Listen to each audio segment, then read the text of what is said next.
Yes, guys, this is the Legends Lounge. We are here in Munich. This is a football.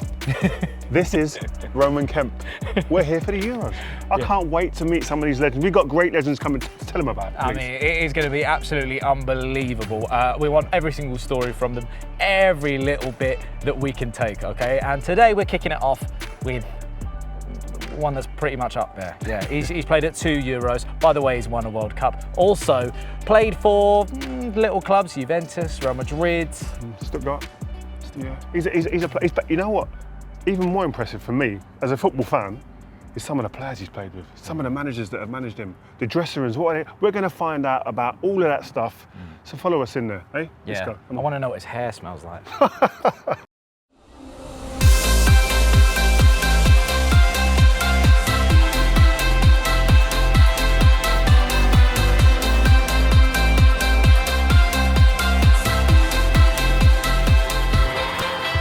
Legends Lounge, presented by Booking.com. Yes, Sami, how you doing? Good. How are you? Great to see you, man. Good to Thanks see for your you. time. Sami, how's it going? It's Roman. How's it going? You all right? This is the co-host Good to see of you, man. co-hosts. Yeah. But I'm the fan. Roman. Yeah, I'm the fan. That's How you doing? You all right? Yeah, I'm good. I'm good. How about you? Listen, Welcome to Germany. Thank you very much. We need you to show us around this stadium, man. This is the Munich Stadium. This is going to host the opening game. Obviously, Germany, the host nation, against Scotland. So take us around, man, and we can have a little chat. It's unbelievable. Does this bring back any memories, like when you walk into this is the tunnel?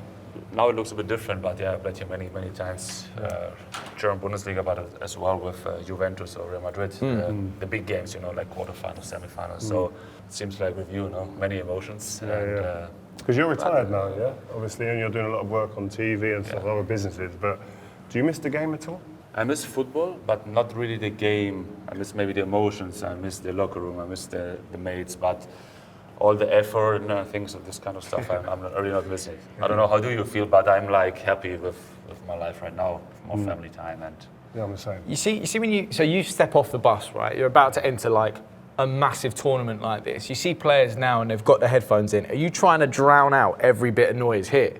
I think there are different type of players. Me personally, I had like my headphones and just want to focus on myself. Like I'm in the tunnel and I just try to avoid any noises and any kind of reactions. What was you listening to? What was the music of choice? Back in the days, German rap. But then I was like more of reggaeton, like the Spanish rhythm. I'm not a good dancer, but I try, to get this rhythm into my blood. Madridista in you, do you know what I mean? Exactly. Like Marcelo influenced me a lot, so I'm still a big fan of reggaeton and this kind of music. Nice. Is this home dressing room down here? This one is... This is the away, No, no? it's away. This is the away. Home. This is home? Yeah. Oh my God. I can't believe how calm you two are. I've got to go and see this. This is unbelievable. That is massive. Nice trophy, huh? I wish to won it, but never happened. As away dressing rooms go, this feels quite nice. Even we have a space there to have like a warm-up and some kicking some Through balls. there? Yeah, exactly. there's a warm-up set area. It's crazy. I've got to leave you 2 seconds. Let me have a look at it. Of course. Like Well, that's massive. You got that's like a kid's playroom. Look at this. Rio spent most of his time there. Oh, that's naughty, isn't it? It's bigger than my house. By the way, this is the away dressing room. And Do you like it? They're too nice to the away team. yeah, But that's how the kids grew up today, though. Everything's nice. Cotton wool. Why is there a swimming pool? I think like Post-game. That's post-game. What, in a swimming pool? Cold water. Yeah, post-game. Like, everyone just jump in. You know, you obviously been in some great change rooms, and obviously Mr. Love was a fantastic manager for you guys.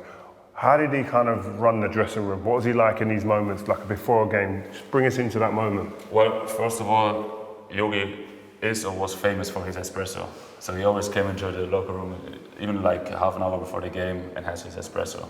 So and he even it was empty, the cup, he was like still drinking it, so he was laughing about that. But in general, he was like a calm guy and not a guy with many words. He was not that emotional guy, he was always calm and gave you confidence. So a chill guy, a good guy, but not an emotional guy. It's like someone maybe like Mourinho, who you played for. What was the contrast, the difference between those couple of guys? Well, the one is German, the one is Portuguese, and the one is, Mourinho, he's a motivational guy. He's a guy who gives you a lot of confidence, doing even jokes with you. If you're entering the locker room, 45 minutes before the game, he's joking and showing you maybe some stuff on the phone or some results from the other games. But then on one point, he's like switching, and then like he's really competitive, challenging. And then if you're talking about halftime, they're like maybe the two big difference between Jogi Löw and Mourinho. So Mourinho is like he can kill you if you're not performing. So that's a big difference between. Is there any examples you can give us? Like I have many of them. I don't know if I can talk about it, but maybe I can talk a bit about. I do remember. I think it was 2012, and it was a big argue with Mesut Ozil. So because he was not happy with his performance, and Ozil, he was really emotional. So they have a big argue, and their like shoes are flying around the locker room, and but this is also Mourinho, you know. So but he got substituted, but the day after all was fine. So it was a big fight in the locker room, and even players are staying too calm, to stay calm. But he was like super emotional, Mourinho. But then he tried to act, I'm the boss, even with some other lads like Mourinho with Cristiano Ronaldo or with Sergio Ramos, you know. So he was fighting with them, but always in a professional way. Do you know what? I know you've spoken about him, you mentioned he's now, I can't let you go further, and I know you love this guy as well, probably. Mesut Ozil, man. I love this player, seriously. He was, when he's at Madrid especially. Yeah. You guys are tight though, you guys are good friends, right? So at the same time, we came after the World Cup 2010 in South Africa, so we came back to Germany and then straight away to Madrid. So no English for myself, and back in these days, absolutely no Spanish, and same for Mesut. I think still today he's not speaking Spanish, I think English. Yeah, we were like brothers. So we're living close in the same area and on the pitch, but sportive wise, he was one of the best I ever. How good was he? Have you asked Mesut about his workout routine now? Yeah, what's he doing? Have you seen the size of him? He's literally like this. He's going crazy. I think like Cristiano is a bit jealous about him right now. But, have you messaged him at all and been like, what are you eating? No, I just let him go and do his stuff. But yeah, at the end of the career, you need another passion. You find his passion in the gym. Because we talk about creative players today, and obviously the team today have the likes of Vertza and Musiala. Mesut Ozil, give me a little idea of how good and how appreciated he was. So if you're talking about between 2010 and 2013 when he played for Real Madrid, for me, personal-wise, was the best player I've ever seen. Really? Technical-wise, and his vision, you know, like his first touch, his movement between the lines, and to understand the game, how to give passes to his strikers. So from the best I ever seen. And, better than Cristiano? In terms of first touches, of passes, of vision, creativity. Creativity. Not one of the best. He was the best. Wow. For these 3 years, and then. Sorry, but he moved to Arsenal. I know. He told me. Then he had one good year, and then it was like not as in Real Madrid. Okay, so you probably had a similar thing, right? And I always think you're Sami Khedira, you're in the centre of the pitch, you're playing for Real Madrid. All of a sudden, you look up, you've got Ronaldo over there who's free and open in space. You've got Mesut over there who's open and free in space. Where are you passing to? To Xabi Alonso, because he was a better passer. He was a better passer. Do you have that player? Then you just look up and you go, Xabi.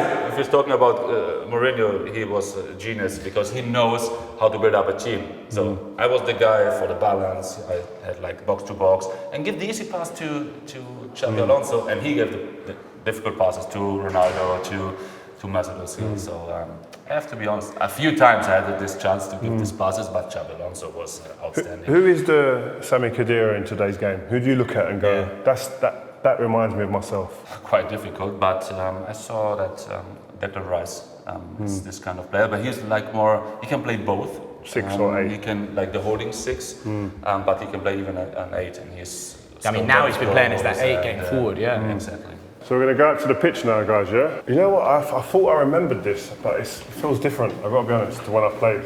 I just think because you're so tunnel vision, it's very different to reality. I do remember this now, this is what I remember. This stairs. It's quite grand, isn't it? Yeah, this is mega. Sometimes it's tight. Can I also say, for players, it's not a bit dangerous.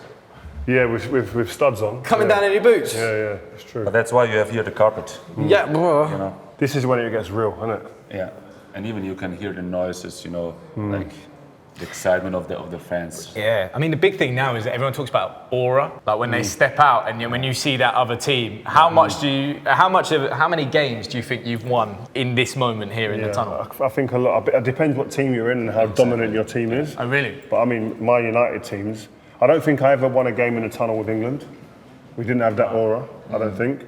But you may have had that with Germany. But with Man United, we had that quite a lot, I think. 100% depend which club, which team, and what kind of personalities do you have. But with Real Madrid, if you go to the Bernabeu, you are always leading 1-0. So it's a big difference. Like you've played in a tournament where you're host nation. What is the pressure going to be like on the players?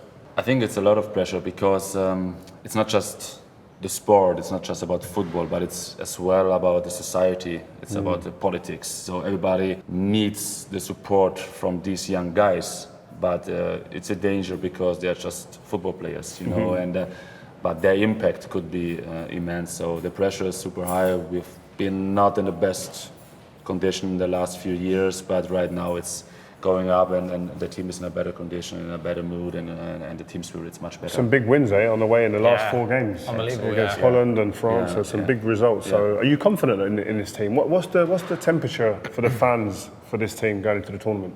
Nagelsmann and his staff, they create a new atmosphere, like with experienced players like Kroos, like Gundogan, like Muller, but also like young, unexperienced players. So the mix is quite good. We have a lot of passion into this game, a good team spirit right now. So we are really ambitious, and I have a good feeling right now, to be honest. Is there, you're talking about it being a home tournament, and like there's always going to be pressure, but do you feel like the German public, they want this one? Is this one that they're really after? 100%. So even the players, you can see in what they are talking about. If they're going to press conference or to interview, they're really excited. So I don't feel that they feel the pressure because there are a lot of experienced players, but they are like more, let's start a tournament. So we want to show our real face, not the real face, not the face like in 2022 or in 2021 when we had like the games when we lost England. So they want to show the real face right now. There's no fans in the stadium. The game's not even here yet, but it does feel kind of big, doesn't it? Yeah, this is unbelievable. This is like, it's grand, isn't it? It's like palatial. Normally they're like, sometimes they're tight little. Yeah, but even here you have a lot of space, but then in the match day you have the referees, you have the kids walking in, you have a lot of official guys. So now it seems like that you have a lot of space, but to be honest, be careful, you're tall. But it's not that. There's going to be a fair few players that hit their head on this, isn't it? My word. Look at that, man. This is what I remember. This is sick. Yeah.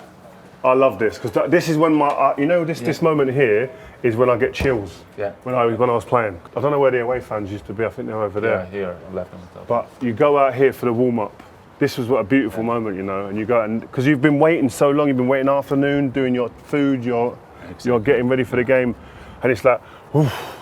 When you step out onto a pitch like this, are you like looking for the away fans straight away? I did. 100%. So if you are an experienced player, you know where your supporters or fans are. So if you're jumping at this arena, then you know that your supporters are like in this area. So if you go to another stadium, you know that there may be so you're going there like clapping your hands. Yeah. I really like if you play away the whistling part, of the home team. So that gives you an extra motivation. Oh, you liked it. You liked the. 100%. There's going to be a lot of pressure. Speaking of managers, there's going to be a lot of expectation on Julian Nagelsmann. Yeah. How do you think is going to fare? I mean, going into a job like this, there's a lot of expectation, right? Absolutely, but on the other hand, if you see the German history after, let's say, 2014, so for 10 years we were like never in a semi-final, neither in a quarter-final. So we are out of the group stage, or out of the last 16 against England in 21. So the expectations are not that high maybe than before. So for him it's a better situation than maybe coming to a winning team. But he's a young coach, but he is, if you're talking about football, if you're talking about tactic, he's maybe one of the best, not just in Germany, I think like global wise, but in terms of experience, about the communication, because he's always, what he's thinking, he is telling to the media. And sometimes it's a big issue, but he's a good guy, he's a talented guy, and he has a good staff around him. So he has his 2 second coaches like Sandro Wagner, who played also here for Bayern Munich. He's a great guy. He's also a young coach, and for me personally, in future, a future head coach in the Bundesliga as well. Well, look, whilst you were both on the pitch, playing, impressing, working for your countries, I was sat in the pub. So I think it's time to take it to the pub right now. We've got a little bit of a 9-dart challenge for you. Are you ready for this? I don't know if I'm ready, but I will try it. Yeah, let's give it a go. Come on. Have you played darts before? Well, I was not that many times in the pub. I was like home, like focusing on the games. Yeah. This is more our world, yeah. I love darts, I've got to be honest. Ooh, double 20. Oh no.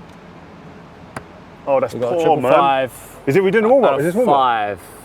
So No, 20. no warm up. No warm up. No warm up. So it's my turn or yours? No, I'll do 9. I'll do 9 Okay, straight okay. away. Yeah, that's what I'm looking 20. for. 28. 8. 20. 48. 48. So I have to see your technique. What's that then? Have you added it up? I got you in GCSE No. maths. Oh my god. Oh, that's horrendous. This isn't your run. Are you claiming this is your first run? I think he said no warm up. Ready? Right, I'm ready. 2. It's a bold start. 6. 11. 6. 18, 18. 2, 20. 6, 18. 26. 26. Okay, that's your first run.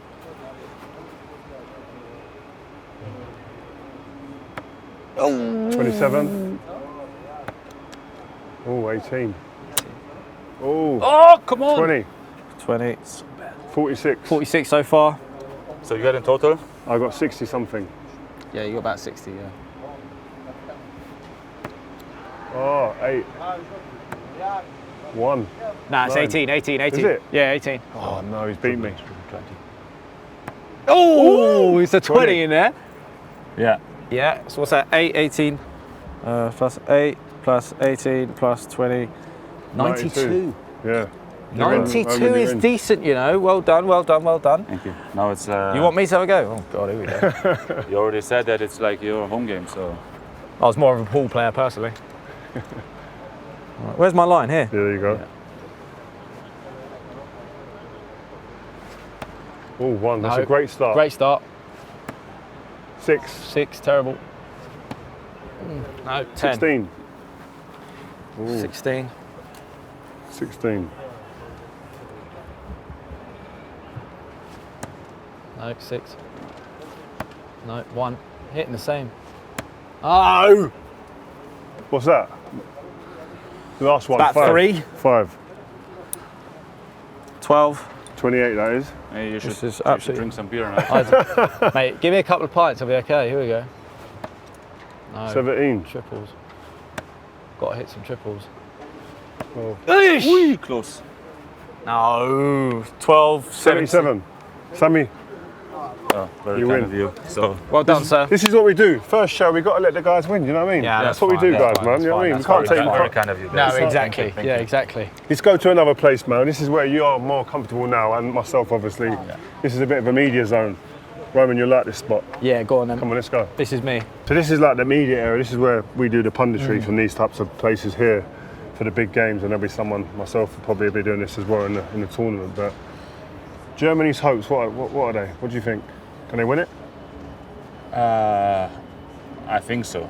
Yeah. Yeah. Because you spoke about the last friendlies and they did a good job. What I heard from the team, that good training sessions, good team spirit, and yeah, they should be ready. Who are the players that you're looking to be the main players that catapult this team into being a winning team? 100% Toni Kroos. Yeah. So How good is he? Tell us about him. He's retiring now. This is his last tournament. It's his last few games. Yeah. Hopefully 7. So yeah, but if you're talking about Toni Kroos, so we had always a lack of personalities, of leaders on the pitch, but also off the pitch. And Toni Kroos was never, like back in my days, never that kind of personality or leader. But his progression in the last few years, especially in Real Madrid, is quite amazing.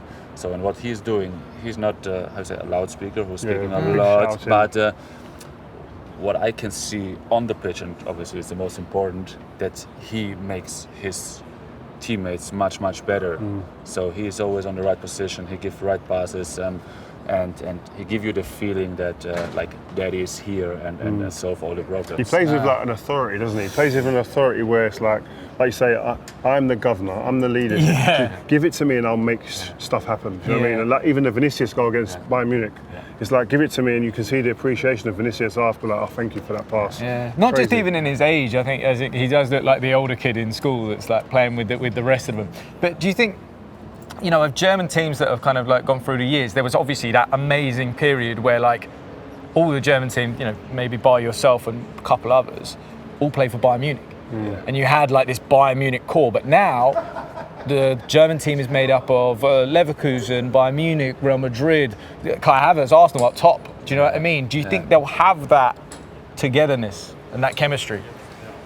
That's a good one, and that could be a problem, 100%. So if you're speaking about national teams, you always have the core. If it's Germany, Bayern Munich and Borussia Dortmund, but now we have many top players who are playing also abroad. Like Toni Rüdiger is playing for Madrid, Toni Kroos, Gundogan for Barcelona, Havertz for Arsenal. So maybe even the tactic and how they want to create a game, it's different in terms of maybe the Pep Guardiola 2014 when we played the World Cup, or when we played 2016 the Euro with Pep Guardiola and Ancelotti. So we had a different style of football, but now the German national team has to create their own style.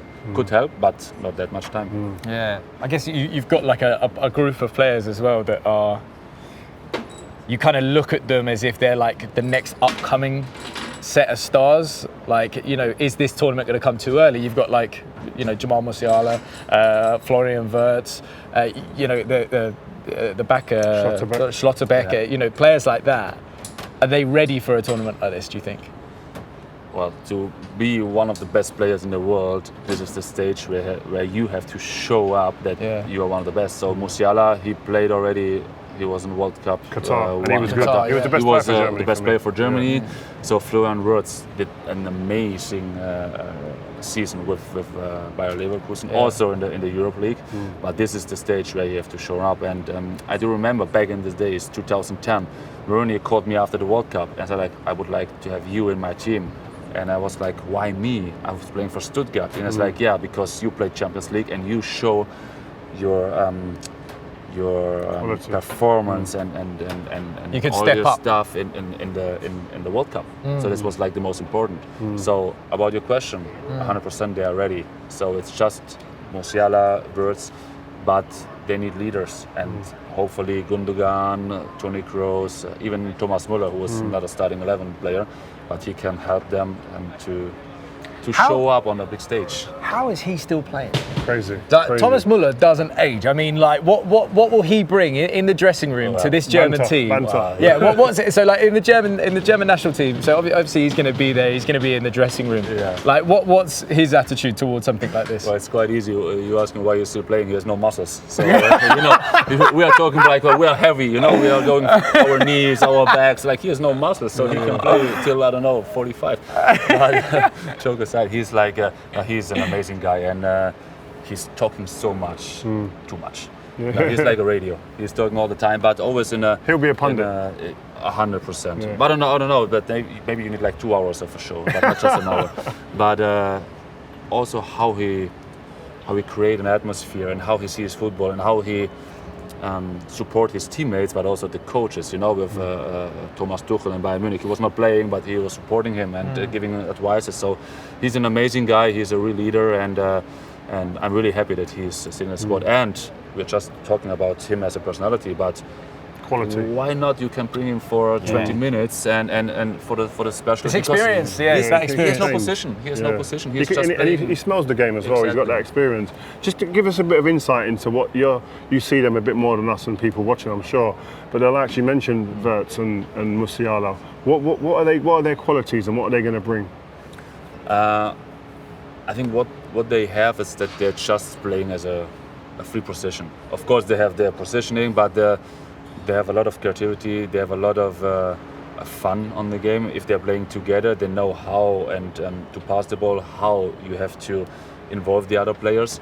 So if you just let them play, between the lines, on the left, on the right, it doesn't matter. But then they can bring you this extra. Can they be mile. top? Can they? Do you look? You spoke about people you looked at and thought that could be a Ballon d'Or winner. Do you see that with these two guys? I think they have to learn a lot, and to win a Ballon d'Or, you need consistency. You know, so Musiala, he had like a good season, like with like 6 weeks on the top, then 6 weeks like on maybe lower performance. But two of them, they have the credibility and also the possibility to win the Ballon d'Or 100%. But for that, you need this stage, and for that, you have Bayern Munich, of course, but Bayer Leverkusen is maybe for the next 1, 2, 3 years a good possibility to create this Ballon d'Or, but then you have to move to a bigger club. My last question on Germany, you might have another one, but my only concern, not concern, but my only, like probably a lot of Arsenal fans, is when you look at your team, I think you have quite a really solid team and you can see good potential in your team. And no disrespect to Havertz, but he's not an out-and-out number 9. Do you need an out-and-out number 9 to have a chance of winning this tournament? Or can you do it with a Havertz who's not the traditional number 9? Well, this discussion we had with Pep Guardiola or the Spanish national team when they had like no number 9. But to be honest, even in a club football, you need an amazing goalkeeper and a number 9 who's scoring like 30 goals. Then you are a good chance to win the league or the Champions League as well. So, but we are the national team, so we cannot buy any players. We cannot buy Harry Kane and Kai Havertz is not a number 9. Obviously, Füllkrug, he has some. You know, I heard some problems with his knee and back and so he's a good player, but he's not like Miro Klose, he's not like Mario Gomez. So we have a lack on the number 9, 100%, and maybe in tight games that could be a big problem. And also the other weakness is what we have. It's like we have good defenders, strong defenders, but like the counter attack. Like Jürgen Klopp's Restverteidigung, we are like not the best team, and that could be a big problem during the tournament. Maybe not tomorrow, but maybe. Well, that's it. I have to say, jokes aside, like it's going to be an unbelievable opening game. Me personally, I do hope that Scotland do it. Sorry. I have to say they're meant to be good guys to our. No, I am. That's I'm being honest. I think it would be amazing. Sometimes you've got to lie, man. No, seriously. I know. But you know, like you said, I grew up on Philipp Lahm at the back. You know, the players like Jerome Boateng at the back. It was just unbelievable. Units. You think about that German defence with Neuer behind it, and it was it was strong. Hummels. Yeah, Hummels. So that's what I'm saying. And it's like now you look at it. Where do you think, from Scotland's perspective, where will they be going? There. Well, if you watch the last 2 friendly matches against, we played Ukraine and we played Greece. So we are good.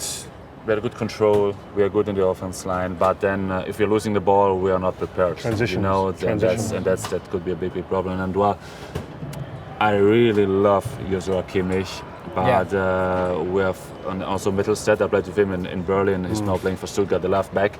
So our 2 fullbacks are good, but maybe not as Philipp Lahm has been back in the days. Defensively. If you spoke about Kyle Walker, if you speak about Joe Cole back in these days. So that's my point of view at a different level, to be honest. Yeah.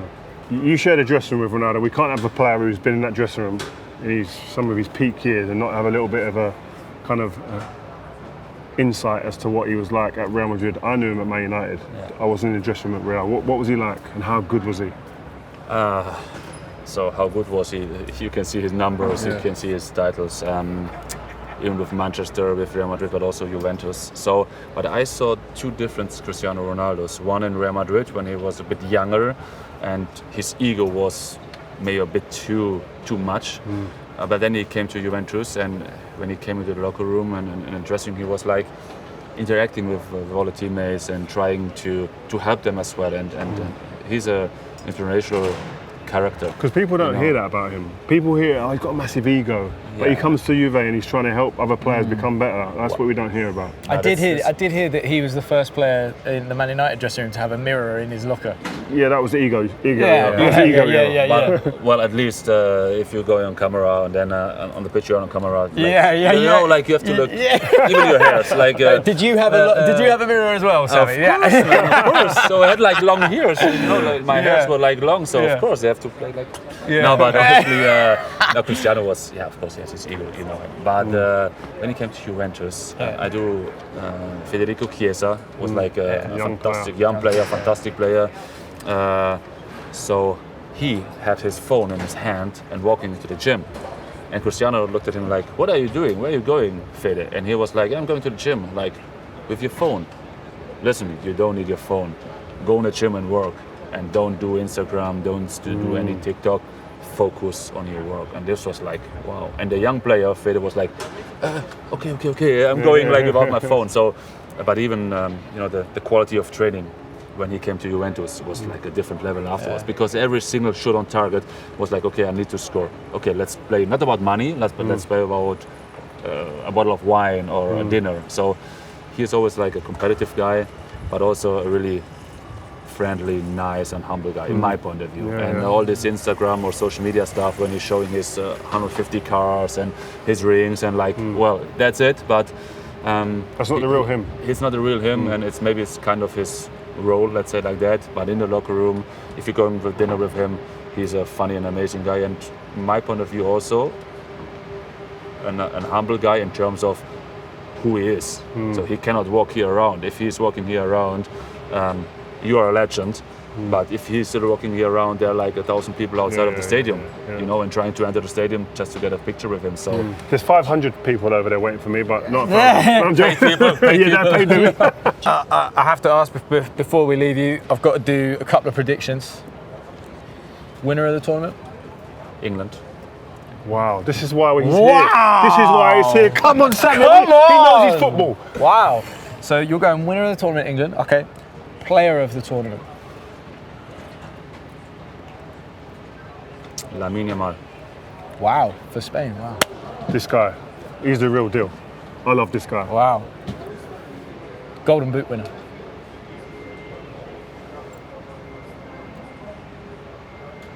Mbappe. Yeah.